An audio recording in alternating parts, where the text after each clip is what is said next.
next award recognizes a distinguished non-alumnus of the law school, an individual whose accomplishments have brought them recognition. And this year we recognize a longtime faculty member of the law school, Professor Emeritus Ed Hunvald. And Ed will be introduced by Bob Bailey, our Assistant Dean. Good morning.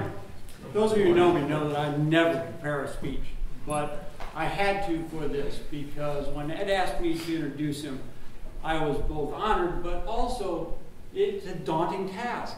How do you encapsulate a 50-year teaching career at the University of Missouri in a 5 to 7 minute speech? How do you encapsulate 50 years of public service to the Missouri bar? And so I had to write out some information about him because I knew that in a very short period of time, I wasn't going to have enough time to talk about many of his significant accomplishments. And so when I leave things out, please know that I had to do it in a brief period of time, and I'm going to leave things out. What we do know about Ed is that he went to Princeton, graduated in 1950, then went to Harvard, graduated in 1953, and then and at Harvard he met the love of his life, Kay, his wife, who's here. And we're going to talk more about her in a minute.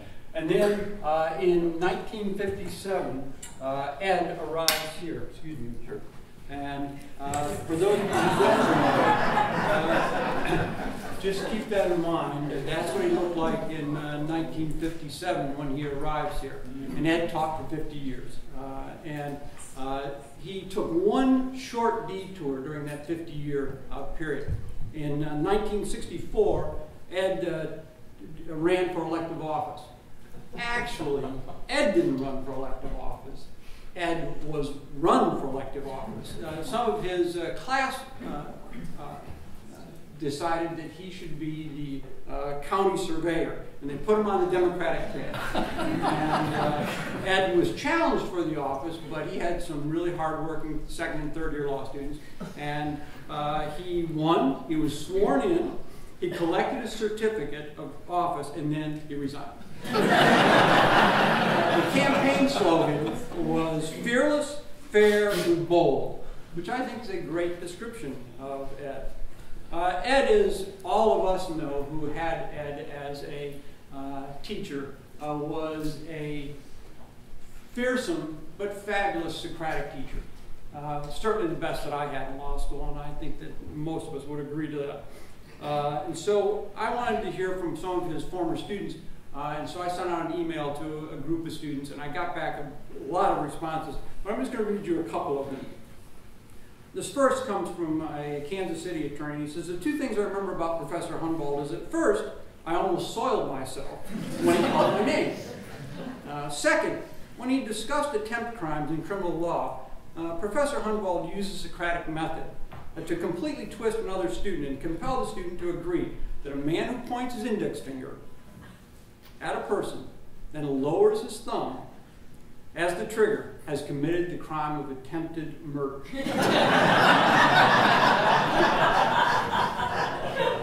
Another student was very brief. He said, I've tried to repress those memories. I will endeavor to bring them out in therapy.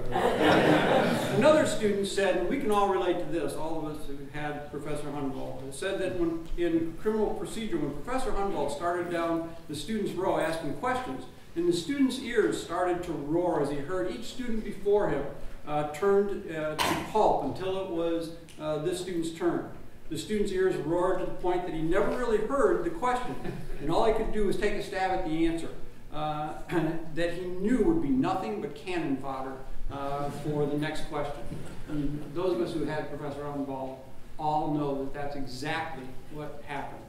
But every student that I heard from told me that they admire Professor Hunvald for his intellect, for his gracious, self-deprecating, and gentlemanly demeanor, in that he made each of us more capable thinkers and better prepared to practice law.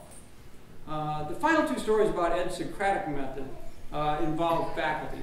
Those of us who remember Bill Knox arrived here and became a criminal law professor with Professor Hunvald. And Bill says that it took him 3 years to get Ed to answer a question about criminal law, even though he was not in faculty. Bill said, I guess he thought 3 years of Socratic method were required before anyone was entitled to an answer that was not another question. Dean Hines recalled vividly his first meeting as dean with Professor Hunvald. Before he went into the meeting, Tim said to me, Bob, I'm finally going to get Ed to answer a question. So he goes in and has Ed come in and he says, Ed, what classes do you want to teach next year? Ed immediately responded, what classes do you want me to teach?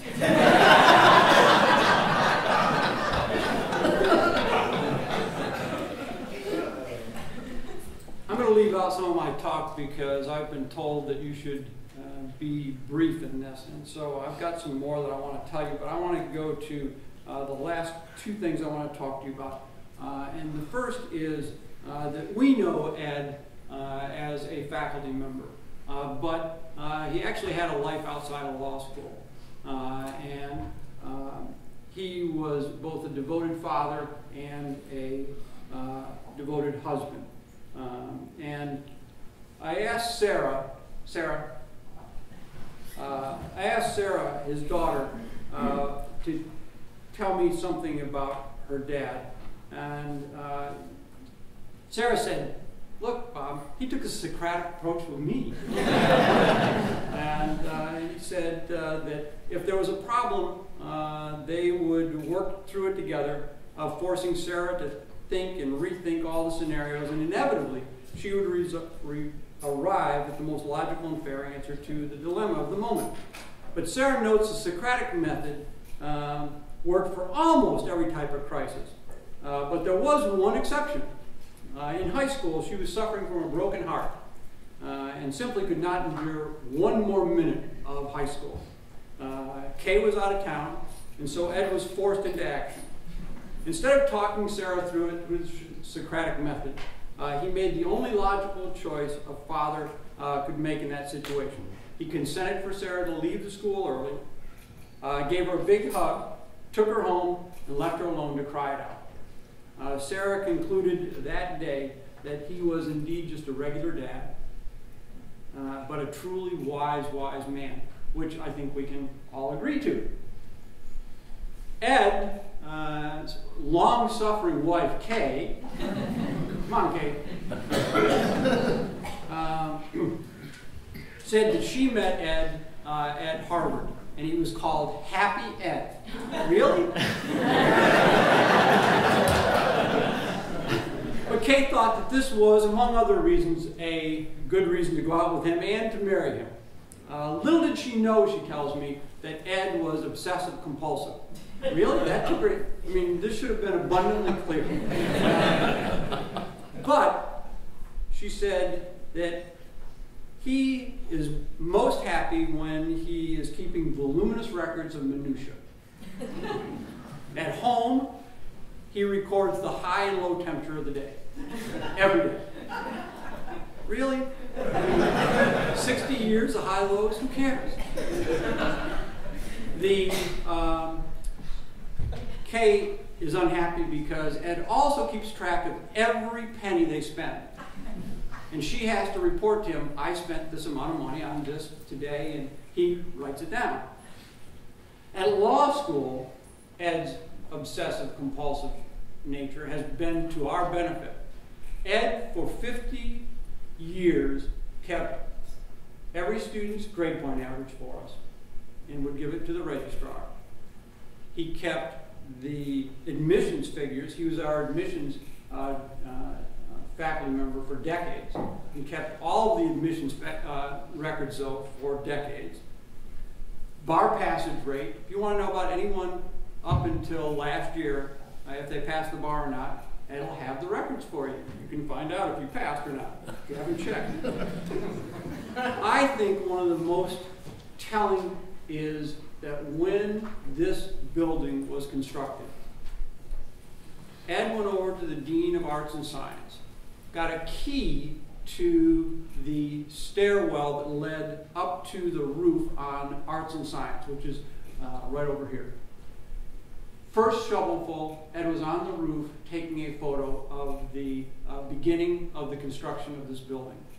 Every day, rain, shine, snow, ice, sleet, Ed went up on that building and took a photo of the building. We have a complete record from day one until the day we opened this building because he went on the roof of that building. That's Ed Hunvald. All right. Last story I want to tell you is that involves Ed Hunvald and Grant Nelson. And one day, Grant walks into the faculty lounge and says, "You cannot predict the future." And Ed immediately said, "If you cannot predict the future, what can you predict?" Took a minute, but you got it. Okay, but I'm going to make a prediction.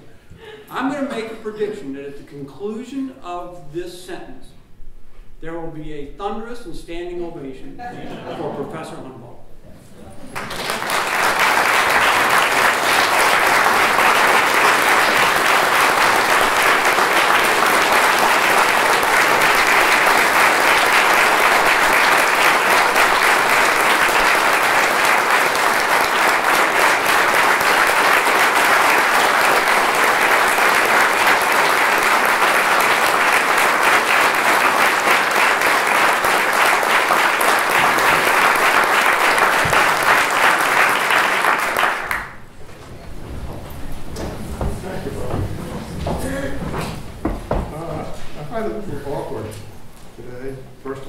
Seating chart. I'm getting an award for something I am not. What do you have to do to earn not being something? Well, I recognize it's intended as an honor, and I appreciate it very much. I've pretty well told you all the funny parts of my life. First of all, my wife and daughter are here. They each have a degree from Mizzou, so they are ineligible for this award if they were going to.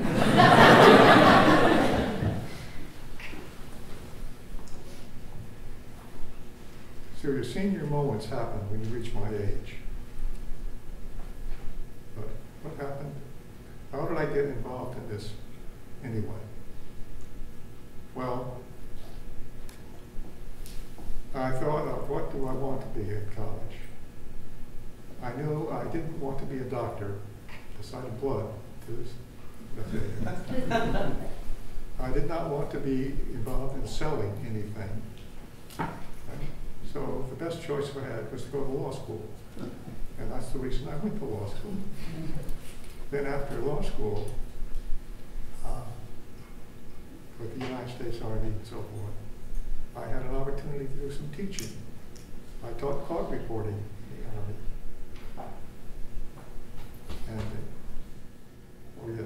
And of course, I met my wife while I was in law school.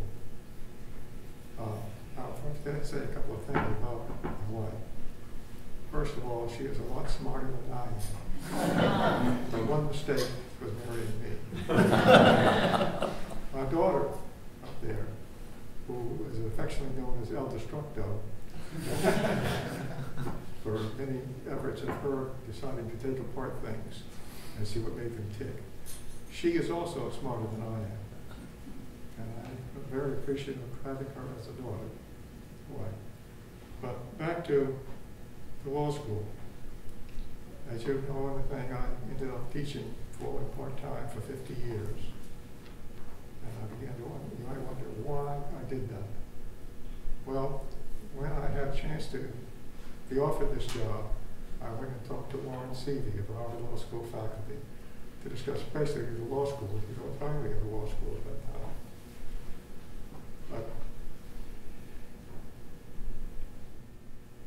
But Warren Seavey told me something about teaching that I will never forget, and I have told new members of our faculty the same thing. When I told them I was going to be a teacher, his response was, after 5 years, it's fun. After 5 years, it's fun. Those 5 years are pretty hellish. After that, it was fun. And I'm very pleased to have had that much fun at this law school. I would like to ask, just out of curiosity, those of you who had me as a student, those of you who were students of mine, would you please raise your hand? That is enough thanks for 3 quarters. And I really appreciate it. I'm going to end, I hope, on something I've used before. In the last, well, I'm going to come from the last remake of Bojes, one of my favorite movies. And it goes as follows. You've made a happy man very old.